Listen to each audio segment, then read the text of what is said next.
The goal of this project is to take a personal story, set the plot, provide vivid images with well-described characters. Time is 6 to 8 minutes.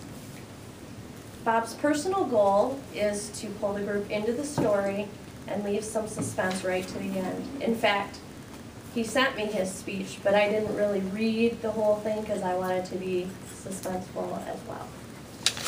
I look forward to hearing about the vicissitude of the tunnels of Asylum. Please welcome Bob Smith to the podium.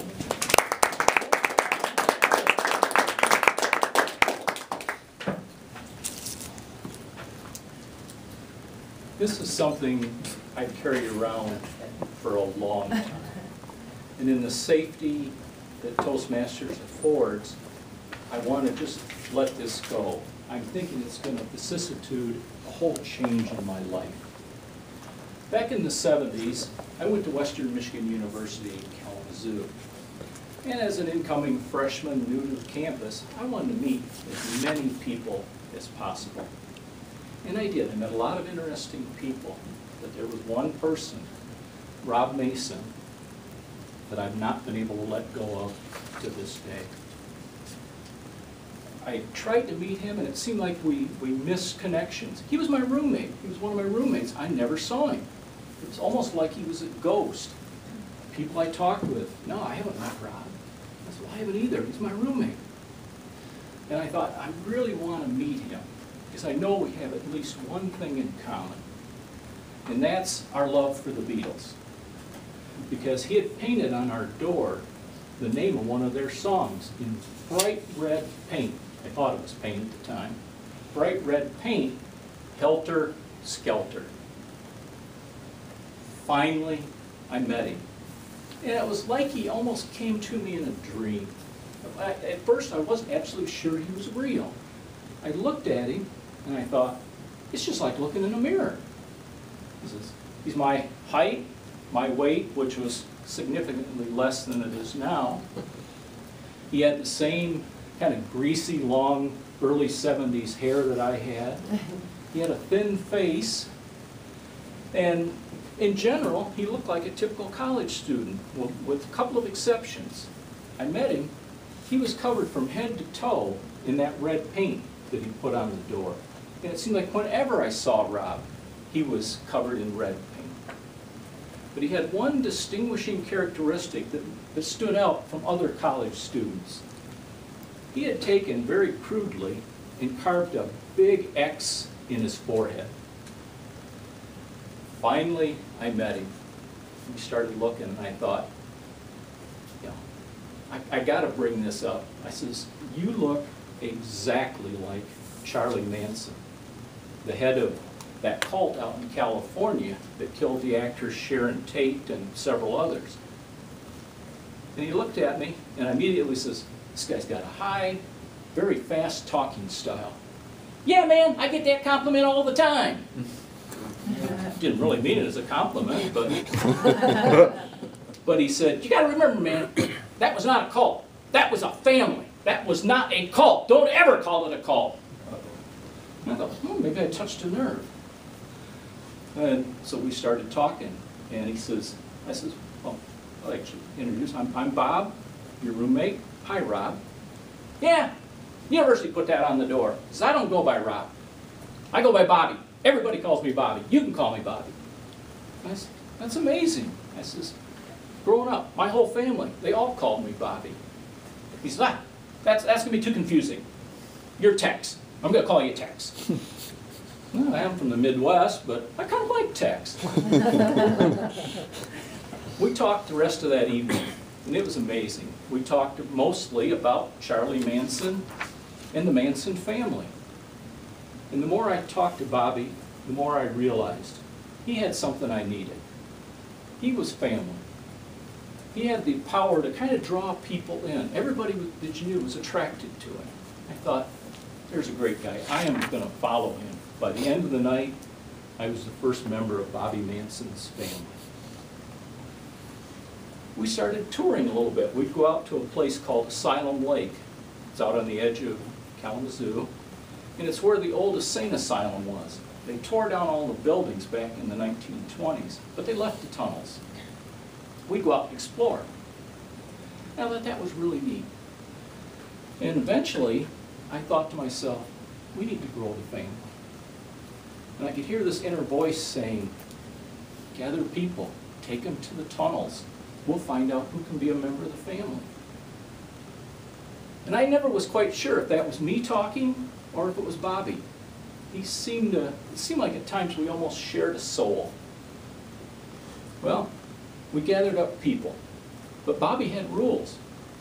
You don't just take people to the tunnels. There were rules.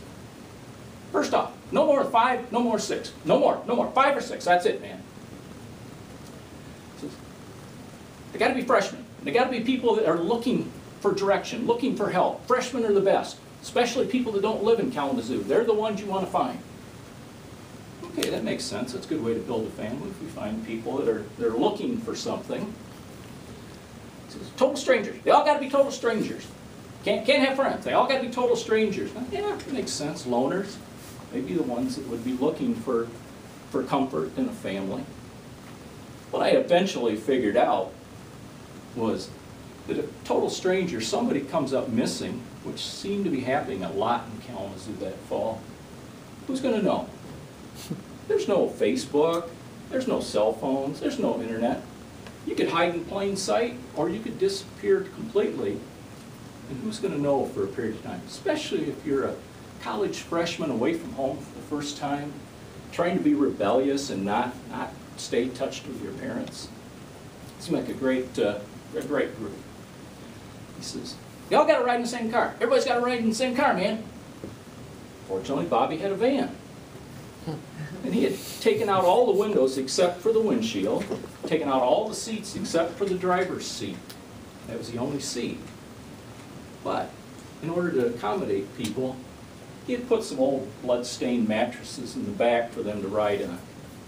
And he seemed to be safety conscious, because he had bolted chains all the way around the back of the van and insisted, absolutely insisted, everybody chain themselves in before the van took off. Location of the tunnels, got to be a secret. So we drive around for a while. These people are in the back, they can't see nothing. Got to enter in the backside. Got to enter by the backside. So we'd enter near the old Asylum Lake and walk around the lake. It was a little narrow path. The lake always seemed to have fog and was eerie. And I don't know why, but Bobby and I must have had better hearing than anybody else. Because as we'd walk around the lake, him and I could hear the moans and screams from people in the lake and in the tunnels. Nobody else seemed to notice. We'd head to the tunnels. Bobby always disappeared. When we get ready to leave, he'd come back. And him and I, for whatever reason, the two of us, would be completely covered in some kind of red liquid. And I questioned him. I said, "Oh yeah, there's a lot of rusty old water in that tunnel. So yeah, don't worry about it. But when we get back, throw those clothes away. Burn them if you can. Get rid of those clothes." Every time we got back to the van, we were always missing 1 or 2 people. Bobby said, "No, don't worry about it, man. Don't worry about it, man. They just paired off. They'll find their way back. Don't worry about it." Well, this was good for a few trips. Finally, on the last trip, a night I'll never forget, I violated the rules. I brought my girlfriend. It was kind of an on-again, off-again relationship. And I thought, tonight's the night I get rid of her forever. She's out of my life. We went through the tunnels as usual, got back to the van, no Bobby, no girlfriend. Here I am, head to toe in this red, rusty water. I left the people at the van. I went back to the tunnels. Sure enough, there was Bobby. Couldn't find my girlfriend. I looked at him, and it was almost as if I could see through him. That he was there, but I wasn't sure he was.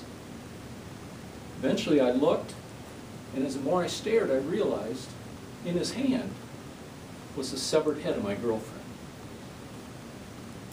Right then and there, it was like everything became clear. I looked, and I knew in my own mind that minute, Tex never existed. I was Bobby Mason. And you know what? Bobby Mason was a little crazy! Thank you.